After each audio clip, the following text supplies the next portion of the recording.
পৌর নিগম বলছে নিকাশি ব্যবস্থা ভালো, কিন্তু শহরের ড্রেনগুলিতে ধরা পড়ল অন্য চিত্র। ড্রেনের মধ্যে কিলবিল করছে মশা সহ অন্য কীটের লার্ভা, জমে রয়েছে আবর্জনা। শীত শেষে গ্রীষ্মের পারদ একটু একটু করে চড়ছে শহর শিলিগুড়িতে। এই সময় দক্ষিণা বাতাসে বড় বড় গাছ থেকে ঝরে পড়ছে পাতা, আর সেই ঝরা পাতা গিয়ে পড়ছে ড্রেনে। অন্য আবর্জনার সাথে মিশে গিয়ে অবরুদ্ধ হচ্ছে ড্রেন। ড্রেনের ওই জমা জলে জন্ম নিচ্ছে ভেক্টর বাহিত রোগের কীটের লার্ভা।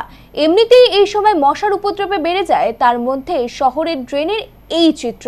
গরম বাড়লে কি অবস্থা হবে শহরবাসীর, তার উত্তর হয়তো শহরবাসী জানেন। তাই আমরা এই বিষয় নিয়ে প্রশ্ন করেছিলাম শিলিগুড়ি পৌর নিগমের ডেপুটি মেয়রের কাছে। কি বলেছেন তিনি, উত্তরে শুনে নেব।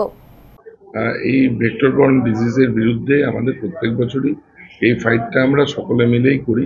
আমাদের প্রায় 280 জন এক্সট্রা লেবার আমরা নিয়েছি, সারা বছর ধরে তারা কাজ করে, ড্রেনগুলোকে পরিষ্কার পরিচ্ছন্ন করে। আমরা আরো নিবিড়ভাবে আমাদের সমস্ত সুপারভাইজার থেকে শুরু করে ডেঙ্গুর যারা সার্ভে করেন তাদের কাজটা ইতিমধ্যেই আমরা গত পরশু থেকে আমরা শুরু করি। দেখুন, এই সময়টা একটু মশার ঠিকই যে অ্যাডাল্ট মশা এই সময়টা একটু বেশি দেখা যায়। সমস্ত কাউন্সিলররা অ্যালার্ট থাকবে, সমস্ত কাউন্সিলররা যাতে আরো নিবিড়ভাবে আমরা এই কাজটা করতে পারি, ড্রেনগুলো বিশেষ করে এবং বাড়ির ভেতরে।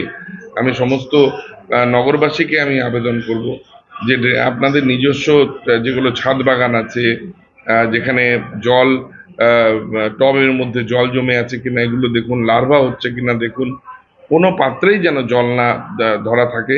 যে যে সোসাইটিতে ফ্ল্যাট বন্ধ আছে তাদেরকে আবেদন করতে হবে যে ফ্ল্যাটগুলো খুলে সমস্ত ফ্লাশ যেন অন করে প্রতিদিন যেন সেটাকে পরিষ্কার রাখার ব্যবস্থা করা, এবং কোনো জায়গায় অসুবিধে হলে আপনারা আমাদেরকে খবর দিন।